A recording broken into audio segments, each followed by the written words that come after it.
5 seconds to go.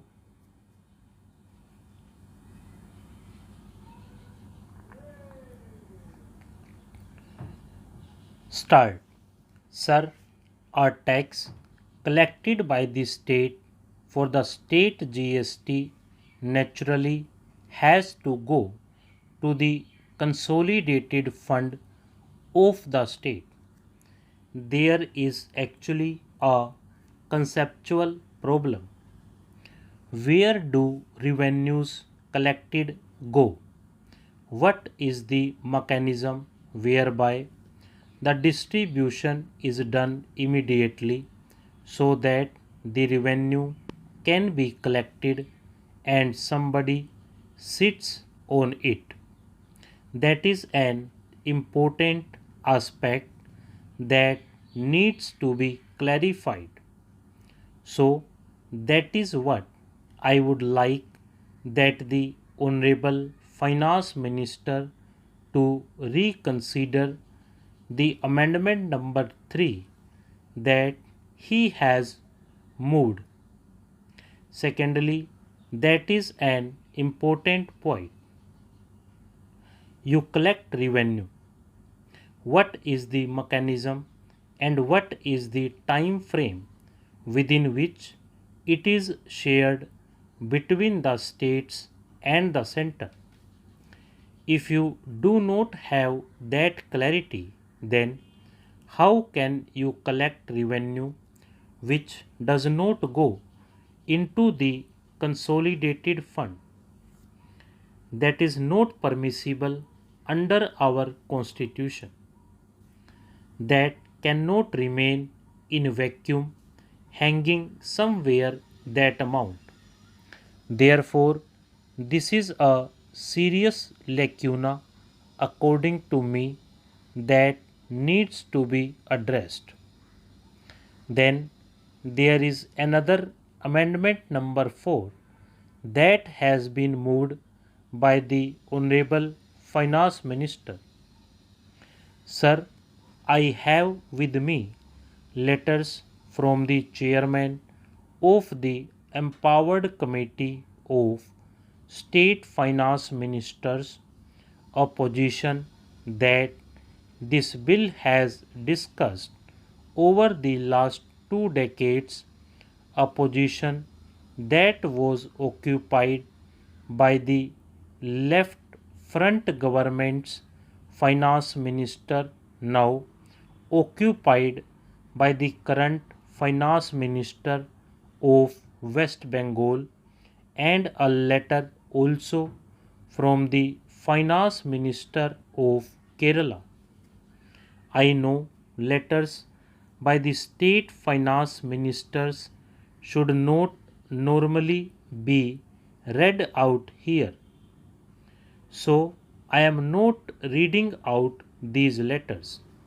Now, both the West Bengal finance minister and the Kerala finance minister, and I think there is a point in which they argue that there has been an issue on the question of the tax levied and collected by the union under clause 2, etc., etc.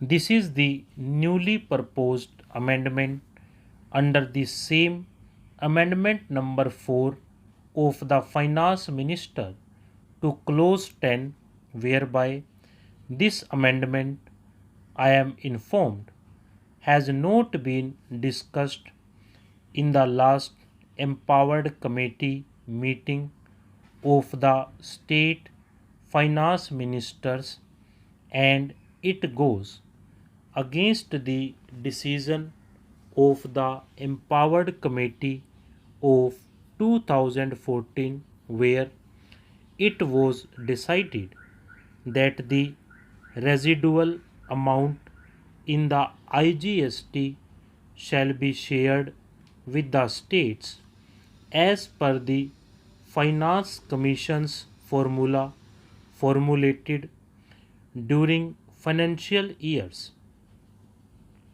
Therefore, both the states The chairman of the empowered committee have suggested that this be deleted and let clause 10 remain what it was as the Lok Sabha passed it. That needs serious consideration, and I would like the Honorable Finance Minister to respond to that when he sums up this discussion. The fourth major point is on the dispute resolution mechanism. Right now, it appears that it is left to the GST Council. They will work out a mechanism. I think a greater thought must be given to that. That mechanism must be spelt out more concretely and in a tangible form at the time when the GST bill is brought for consideration. I am requesting the Finance Minister to do so. Finally, sir, I will end with only one point. This is a very serious piece of legislation. We are making a very major radical departure from the revenues collected by the states and the central governments for their functioning. We are making a very major departure from the objectives for which these revenues are collected and how they will be spent. This is of such a major importance that not only the GST bill should come back for consideration, but also all connected with the GST bill must be brought here also for our deliberations. Therefore, they should not be brought as money bills. I myself made an appeal to the Finance Minister. You are aware that I told you earlier of my interpretation of Article 110 of the Constitution of India. It is a non legal, non lawyer, common sense interpretation. Article 110(1) says what are the items that constitute a money bill. Article 110(2) says what are the items that do not constitute a money bill.